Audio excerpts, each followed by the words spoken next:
நீங்கள் ப்ரெக்னெண்ட்டாக இருக்கீங்களா? ஸோ என்னென்ன ஃபுட்டை வந்து அவாய்ட் பண்ணால் நம்ம ஹெல்த்தி ப்ரெக்னென்சியை மெயின்டைன் பண்ணலாம் அப்படிங்கிறத நான் சொல்கிறேன். நீங்கள் அதை ஃபாலோ பண்ணிக்கோங்க. ஸோ ஃபஸ்ட்டு பார்த்தோன்னா மெர்க்குரி கண்டென்ட் அதிகமாக உள்ள ஃபிஷ்ஷஸ் கொஞ்சம் அவாய்ட் பண்ணிக்கலாம். ஸோ அது என்ன ஃபிஷ்ஷஸ் அப்படின்னு பார்த்தோன்னா வாழை மீன், காணாங்கெளுத்தி மீன் அண்ட் தென் வந்துட்டு சுறா மீன், இந்த டைப் ஆஃப் ஃபிஷ்ஷஸ் எல்லாமே நம்ம இந்த ப்ரெக்னென்சியில் கொஞ்சம் அவாய்ட் பண்ணிக்கிறது நல்லது. அடுத்து பார்த்தோன்னா அன்குக்டு ஃபுட்டை வந்து குக் பண்ணாமல் இல்லை வந்து செமி குக்டாக எடுப்பாங்க.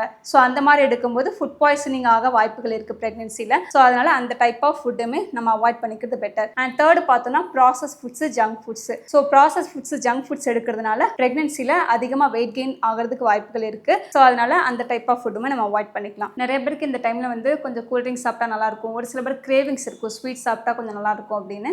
பட் ஆனால் அந்த மாதிரி டைப் ஆஃப் ஃபுட் எடுக்கும்போது ஃபார் எக்ஸாம்பிள் இப்போ இந்த கடையில் விற்கிற அந்த பேக்டு ட்ரிங்க்ஸ்லாம் எடுக்கும்போது அதில் சோடியம் கண்டென்ட் அதிகமாக இருக்கும் அண்ட் தென் சுகர்ஸ் ஆல்சோ அதிகமாக இருக்கும். ஸோ அந்த மாதிரி எடுக்கும்போது சுகர் டெவலப் ஆகிறதுக்கு வாய்ப்புகள் இருக்குது. At the same time BP அதிகமாகிறதுக்கு வாய்ப்புகள் இருக்குது. சுகர் கிரேவிங்ஸ் இருக்குன்னா லைட்டாக எடுத்துக்கலாம், பட் நிறைய எடுக்கும்போது அதனால் வந்து நமக்கு காம்ப்ளிகேஷன்ஸ் ப்ரெக்னென்சியில் இருக்குது. ஸோ முடிஞ்சளவு நான் சொன்ன ஃபுட்டெல்லாம் கொஞ்சம் அவாய்ட் பண்ணிக்கோங்க.